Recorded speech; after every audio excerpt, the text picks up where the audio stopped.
Bonjour. Aujourd'hui, des vidéos spéciales cinquième, mais il est plutôt intéressant en fin de compte pour un troisième ou pour un quatrième, mais je vais dire pour un troisième, de revisiter un peu tout ça, ce dont je vais parler. Je vais commencer par les trois états de la matière, parce que mine de rien au brevet, n'oubliez pas, dorénavant c'est sur 3 ans, et effectivement, on va avoir des rappels sur ce qui s'est passé en cinquième et en quatrième. Donc, c'est pour les deux, ou c'est pour les trois. Les états de la matière. Je vais faire très simple et je vais essayer de faire des vidéos courtes et de les aligner comme ça. Donc, les trois états de la matière. Pourquoi on parle des trois états de la matière et pourquoi on ne fait pas référence aux autres états de la matière, parce que je sais que certains aiment bien toutes les vidéos de science parlant de cosmologie et compagnie. Effectivement, il y a un autre état de la matière qui nous est proche, c'est l'état plasma. On le trouve essentiellement sur le Soleil, par exemple, quand on a des températures excessivement élevées, la matière se trouve dans un autre état que nous n'avons pas à l'état naturel sur Terre. D'accord? Là où on vit. Donc les trois états de la matière, c'est assez connu. L'état solide, l'état liquide, l'état gazeux. La matière, faut tout simplement, prenons les choses comme elles viennent.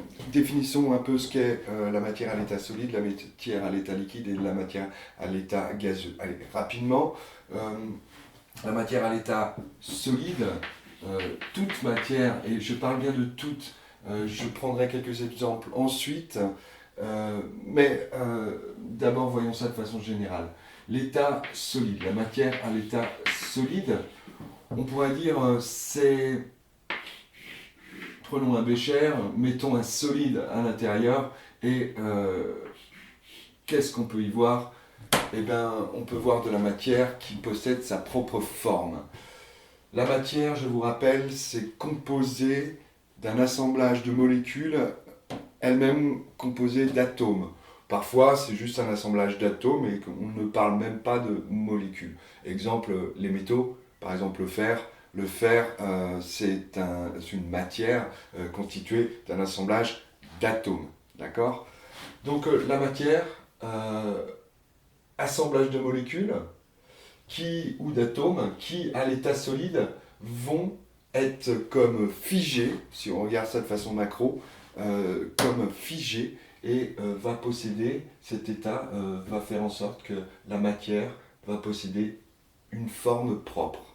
Exemple, prenons n'importe quelle roche, va avoir à 20 degrés Celsius sa forme propre.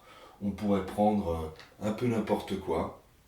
On pourrait prendre, là par contre on va descendre à moins 20 degrés Celsius, pourquoi pas, et on va prendre l'eau. Ce corps pur, l'eau, où il n'y a qu'un seul type de molécule, H2O, d'accord? Cette eau à cette température de moins 20 degrés Celsius va être dans son état solide, c'est-à-dire on l'appelle aussi la glace. Et donc vous voyez très bien quand vous mettez des glaçons dans un verre, ce glaçon possède une forme propre. Maintenant, passons à l'état liquide. L'état liquide, eh bien, l'état liquide, si on le représentait et on mettait de la matière à l'état liquide dans un bécher, vous constateriez que cette matière à l'état liquide va prendre la forme du récipient, mais pas remplir intégralement le récipient. Mais par contre, va prendre la forme du récipient. On peut même se dire aussi, on pourrait aller plus loin, l'état liquide, quand on le laisse stable sur une table, il va avoir en surface, il va être horizontal. D'accord? Donc, l'état liquide de la matière, c'est un état qui va prendre la forme du récipient. Et si on voyait de façon beaucoup plus rapproché, c'est-à-dire si on allait regarder les molécules qui constituent cette matière ou les atomes, on verrait un assemblage d'atomes ou de molécules qui glissent les unes par rapport aux autres, d'accord. Tout ceci peut, cette forme peut bouger, évoluer. Cet état de matière, cet état liquide de matière, on constate que cela peut prendre n'importe quelle forme et cette forme dépend du récipient. A contrario, à l'état solide, la matière va avoir sa propre forme. Si on regarde maintenant un peu plus loin l'état gaz, l'état vapeur, mais parlons de l'état gaz, l'état gazeux. Là, je vais vous dire, je suis obligé de mettre sur mon schéma une petite coupelle, un bouchon, et effectivement, si mon gaz est invisible, on ne verra pas grand-chose, et cette matière à l'état gaz va remplir complètement le récipient. Il va remplir complètement le récipient. Il ne va pas y avoir une partie avec du gaz et une partie sans gaz. D'accord ? Alors maintenant, précisons un petit peu. Une matière à l'état solide va avoir sa forme la plus compacte. C'est-à-dire que les atomes, du moins pour la majorité des matières, on va avoir donc cette matière figée, ces molécules figées les unes par rapport aux autres, ces constituants figés les unes par rapport aux autres, les uns par rapport aux autres. Contrairement à un liquide donc, qui coulisse, mais là il y a une ressemblance, c'est-à-dire vous avez toujours entendu, puis tout simplement vous avez tous essayé d'appuyer sur une table, sur un rocher, sur un caillou, sur n'importe quoi, et vous avez constaté que c'est incompressible. La matière à l'état solide est incompressible. Et puis, la matière à l'état liquide, eh bien c'est pareil, c'est la même chose. Peut-être que les atomes et les molécules coulissent les unes par rapport aux autres, sont en mouvement les unes par rapport aux autres, mais par contre, vous pouvez appuyer dessus, vous n'y arriverez pas. Ça ne changera pas le volume contenu à l'intérieur, par exemple, de mon bécher. Alors ça, on s'en sert, par exemple, pour les freins. Vous avez dans le système de frein d'une voiture des tuyaux où dedans, à l'intérieur, on a un liquide. C'est-à-dire on appuie sur une pédale, ça fait bouger le liquide dans le tuyau qui va aller serrer les disques au niveau des roues. Et on se sert du fait que cet état liquide, c'est intéressant parce qu'il va prendre toute la forme du récipient. La forme du récipient, c'est-à-dire la forme du tube, on va pouvoir le faire passer un peu n'importe où. Et aussi, toute la pression qu'on va mettre au niveau de la pédale de frein, on va pouvoir la retrouver au niveau des disques. C'est-à-dire tout le mouvement, tout va pouvoir être transmis au frein.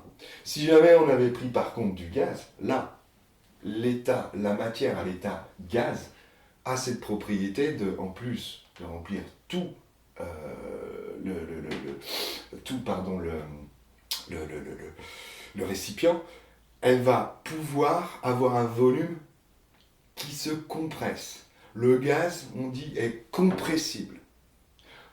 Vous verrez en quatrième, je ferai une vidéo quand on parlera de la pression, vous verrez qu'en plus de pouvoir être compressible, le gaz a aussi cette faculté, cette propriété de pouvoir être détendu. C'est-à-dire on va pouvoir lui donner, avec la même quantité de gaz à l'intérieur d'un récipient, on va pouvoir augmenter son volume. Ça, pour imaginer et voir de quoi je parle, vous n'avez qu'à juste prendre, vous savez, une seringue, vous enlevez l'aiguille bien entendu, vous bouchez, et vous voyez que dans ma seringue, c'est un mauvais mot, mais quand on a juste de l'air à l'intérieur, quand vous appuyez, vous allez pouvoir appuyer sur ce gaz et cette même quantité de gaz qui ne va pas bouger parce que vous bouchez avec votre pouce, eh bien vous allez pouvoir lui donner un volume plus petit. Et à contrario, vous allez pouvoir tirer sur le piston et augmenter le volume de cette même quantité de gaz. Donc un gaz est compressible et on peut le détendre. le liquide, vous pouvez vous amuser aussi à le faire, hein. Vous prenez toujours cette seringue, vous bouchez, vous remplissez d'un liquide et si vous poussez sur le piston, vous verrez que vous ne pouvez pas comprimer ce liquide et de la même manière, vous ne pouvez pas détendre ce liquide. Voilà donc les propriétés et les différences entre ces trois états, on va dire, l'état solide, l'état liquide, l'état gazeux. Ce qu'il faut savoir en cinquième, donc, c'est bien avoir des images dans votre tête. Je vais finir cette vidéo qui va être courte sur essentiellement pour vous dire que toutes les matières, tous les matériaux, ou plutôt toute substance, va pouvoir être mis à l'état solide, ou à l'état liquide, ou à l'état gaz. J'ai remarqué que le problème, on travaille souvent sur l'eau. L'eau, d'accord? L'eau à l'état solide, qu'on appelle glace, l'eau à l'état liquide, qu'on appelle eau souvent, et puis l'eau à l'état gaz, qu'on appelle souvent vapeur. C'est très important de savoir que n'importe quelle substance va pouvoir posséder, on va pouvoir les trouver dans ces trois états. Exemple, le fer. Le fer, un morceau de fer, il est à l'état solide. Eh bien, si vous augmentez la température, si vous allez au-delà de 1400 et quelques degrés Celsius, eh bien, ce fer va passer à l'état liquide.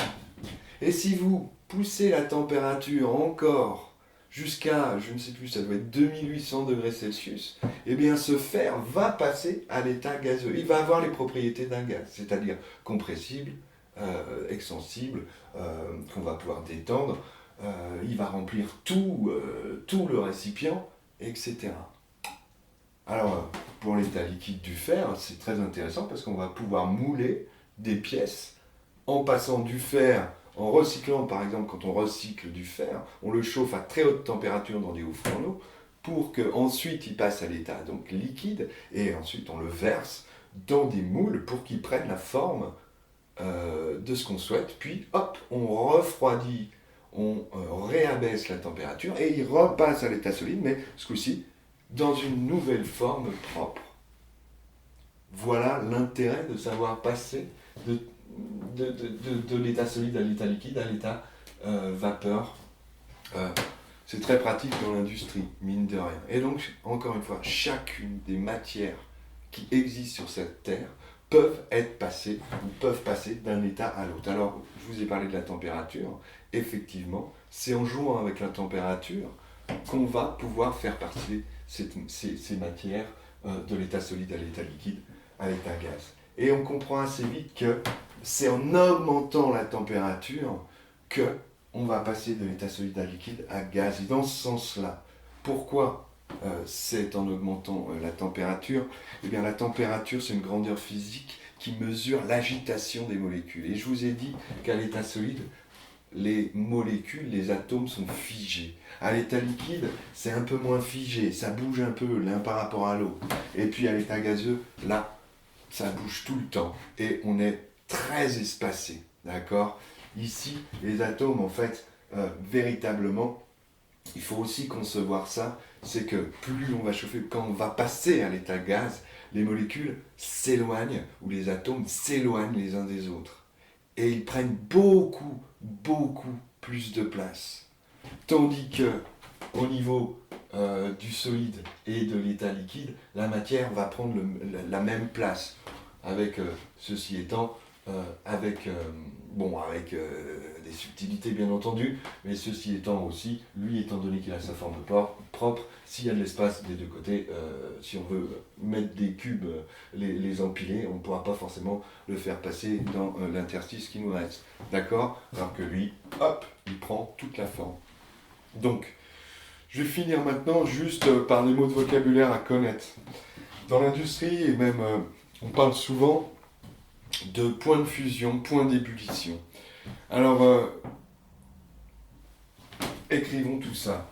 Pour passer effectivement d'un état de la matière solide à un état de la matière liquide pour n'importe quelle matière, n'importe quelle substance chimique, nous allons avoir ce fameux point, point de fusion. Point de fusion qu'on nomme souvent température, que je vais noter comme ça, de fusion. Alors pour vous souvenir ce qu'est le point de fusion, la température de fusion, c'est la température à laquelle la matière passe de son état solide à son état liquide. Pour avoir une image, encore une fois, je vais vous dire, on ne va pas trop parler de l'eau parce que sans arrêt on pense qu'il n'y a que l'eau qui passe dans les trois états. Non, tout passe dans les trois états. Pensez à la lave. Pensez à la lave, c'est de la roche qui va, quand on va l'emmener à température de entre 700 degrés Celsius et 1200 degrés Celsius, ça va dépendre des roches, va se transformer, va changer d'état, va devenir liquide, va devenir de la lave, avec une certaine viscosité, etc. Mais, donc pensez bien que le point de fusion, en fait, c'est la température, par exemple, pour avoir une image, où la roche va devenir de la lave. Le point de fusion, ça s'appelle, on dit aussi, la température de fusion. Et nous verrons dans une vidéo suivante, cette température de fusion, ce qui est intéressant, c'est que suivant la matière, si on a un corps pur, eh ben c'est toujours la même. C'est toujours la même, c'est-à-dire le fer, quel que soit le fer, si c'est un corps pur, sa température de fusion, c'est-à-dire son température où il passe de l'état solide à l'état liquide, eh bien elle va être fixe, ça va être toujours la même que vous fassiez ça, que vous fassiez, je ne sais pas, à Paris ou à Marseille, d'accord toujours, tous les corps purs, en fin de compte, ont les températures des points de fusion bien précis, d'accord. Tout ça, on les met dans un bouquin qu'on appelle le handbook, et bien sûr, c'est pas à connaître par cœur. Non, bien sûr. Mais en tout cas, vous pouvez aller chercher, vous tapez fer sur Wikipédia, et vous allez avoir un ensemble de, de données, de valeurs, en fait, qui sont spécifiques à chacune des matières. D'accord. Alors maintenant, pour passer de l'état liquide à l'état gaz, eh bien, on parle souvent de point d'ébullition. Et point d'ébullition, eh bien, par exemple, on pourrait prendre, pourquoi pas, prenons l'eau, mine de rien. Si on a de l'eau pure, sa température d'ébullition,